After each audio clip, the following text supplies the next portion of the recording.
What is up, YouTube? It's Kingfisher 745. And I just have to say that I'm so blown away by all of your support. When I was making that last video, or leading up to it, I was very nervous.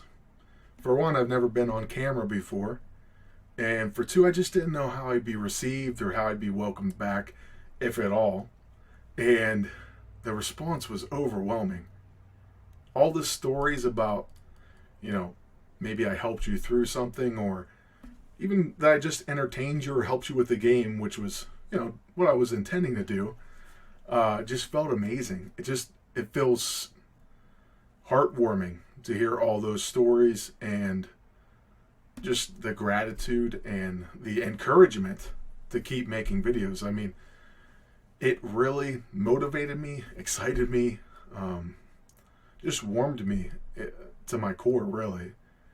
And I cannot thank you enough. I try to reply to the comments. There were so many. I couldn't get to them all. I still feel bad about that. I used to try to reply to comments, especially as my channel was coming up. And, when you get more and more and more, it becomes harder. But you appreciate that growth and more people coming in. It just takes more and more and more time. And right now I don't have unlimited time, but I do want you to know that I read the comments. I replied to a lot of them, especially early on. I continue to see them as they come in, and I'm grateful for every single one of them. And I'm grateful for all the likes. Like I said, the fact that you guys were so enthusiastic makes me enthusiastic about coming back and making videos. So I just thank you all. I hope that you continue to watch. I know you're not going to watch every video, probably. Some of you will. But hey, like I said, if you stop in from time to time, let me know how you're doing. I think it's incredible, especially those of you that have literally grown up since the time that maybe you started watching me till my return. I mean, going from middle school or high school or whatever, and you're an adult, or you're through college, or you're in college. I mean, those stories are amazing as well. So I appreciate it. I really do. Thank you so much. And I hope that you like this video, and I hope you like the videos going forward. So I just wanted to make that short little intro, just to thank everyone. Let you know I do see your comments. I apologize that I haven't been able to reply to them all. I truly wish I could.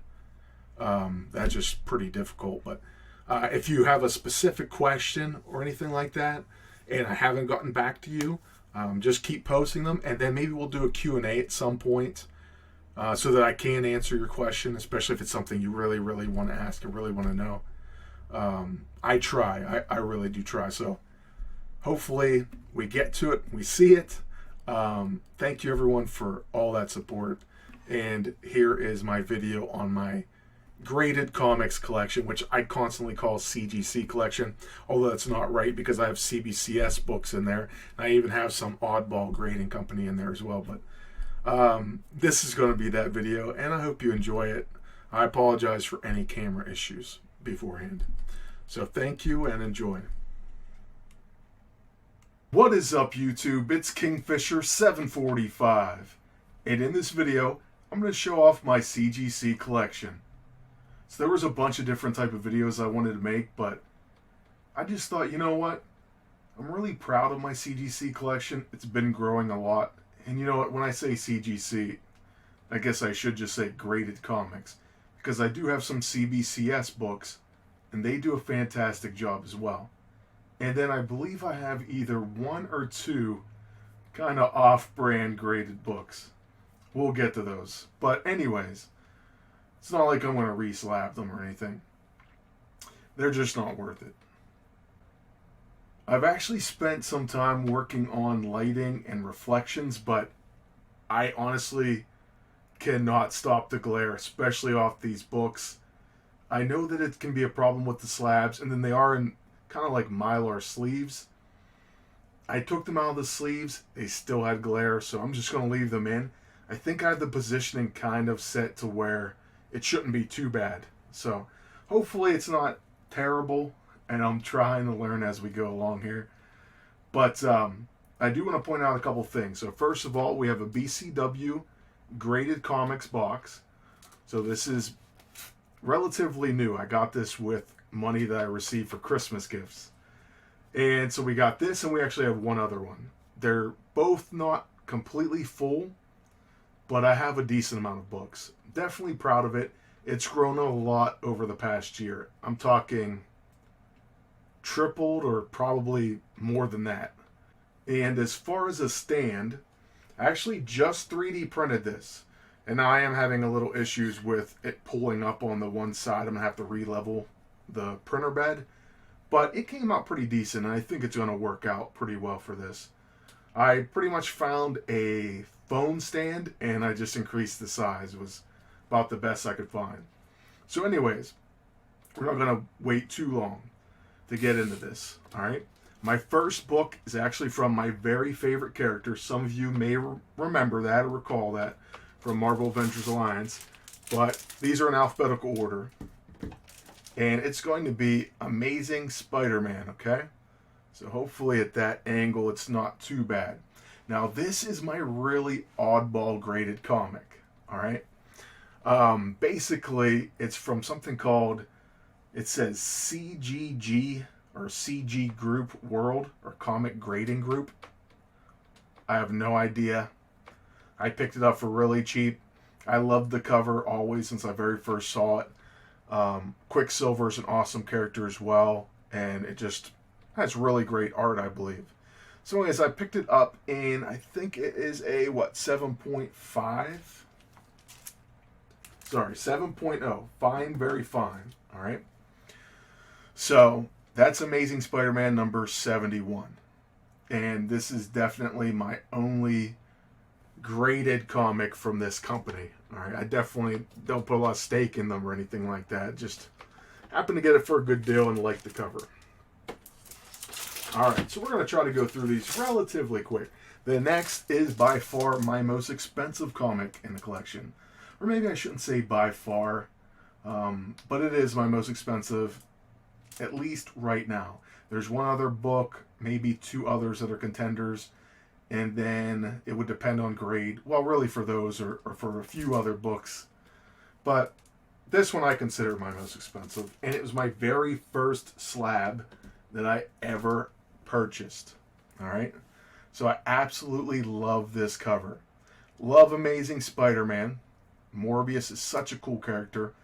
So Amazing Spider-Man 101 in a very fine 8.0, the first appearance of Morbius. And one other thing that's really cool about this book is it's in the really old label. So, a lot of you may know this. That's before they really pressed and cleaned a lot of comics. So this very possibly could get a grade bump if I send it in to get reholdered and also maybe a press and a clean. So I've considered that. The issue with everything is money. So it's not like I wouldn't want to do that. I just have to wait until I'm able to. So that's probably my favorite slab and my most expensive one I own. So next up is Amazing Spider-Man 136. And this is in a 6.5. So this is going to be the first Harry Osborn as the Green Goblin. Another fantastic cover, definite classic. I love this book. All right, and that was slightly older label, not as old as the ASM 101. All right, now this book I got only because it was really cheap. And I actually always wondered why in the world did I get this book, right? And more recently, people have been talking about this first appearance, so maybe it was a good buy. But Amazing Spider-Man number 253, a 9.0, and I believe it's the first appearance of the Rose. So yes, it is. All right. I like that cover too. Love Spider-Man covers in general. Next up, we are done with Spidey, all right? I told you there'd be other books. And yes, we do have DC as well. So my favorite DC character is Batman. And this is Batman 405. This is part of the Year 1 story. I got it in 9.8. Got it for a great price. Love the cover. Absolutely love it. And it doesn't list this, but it's the first Carmine Falcone, I believe. So that could come into play or start to see a value raise as well. But, you know, I don't really buy books based on speculation, you know. The fact that it's part of the Frank Miller story, I'd like to get all, I think there's 4 parts of it. I like that cover the best, and is Carmine Falcone. So I just got that one first. Then we have just a really cool cover, all right? And hopefully you can see that one without too much glare. So that one is going to be Batman 92. It's a variant. It's a punchline cover. 9.8. All right. So nothing like crazy, but I love the cover, and it is a 9.8. Now, when it comes to grades, I'm cool with a 9.4. And if I can't afford 9.4, you know, I'm fine with lower grade. But I'm not like a 9.8 junkie or anything. If I get it, that's cool. And I will go after it if the price seems fair. But next up, we have Batman number 94. And this is a really dark cover. I believe Matina did this. It's a 9.8. Another variant. We have Punchline and the Joker on there. And it's kind of like a throwback to an older famous cover, which had Harley Quinn. Right, so I just like that art on that one. This one I really do love. This is a CBCS book. I'm sorry. This is the Batman Who Laughs #1 in a 9.8. It's the first appearance of the Grim Knight, and it's like a cover swipe from Batman 251, which I love that book, and I do have a copy of that. We'll look at it some point in the future. But this book is signed by Mike Mayhew. So I absolutely love this cover, love the art, love the fact that it's a signature book, and it's my first signature book that I ever owned also, by the way. So, yeah, that's definitely a favorite, especially as far as modern comics are concerned. Next up, we have The Crisis on Infinite Earths #7. This is also a 9.8. Okay, this is the death of Supergirl. So a pretty famous cover there. Superman holding Supergirl. Once again, just love the cover. Was able to get it at 9.8 for very cheap, so I had to get it. Okay, this other book I got quite a while ago. Once again, I love Frank Miller, right? You gotta love Frank Miller's Daredevil as well, right? And this book is Daredevil 168. 8.5, first appearance of Elektra. So just an absolute famous, fantastic story. Cool cover, right? Iconic. Great key issue. All right. I love that. I got that quite a while ago now. As you can see, that's not a new label either. Next up, another new book. The Dark Knight's Death Metal. All right.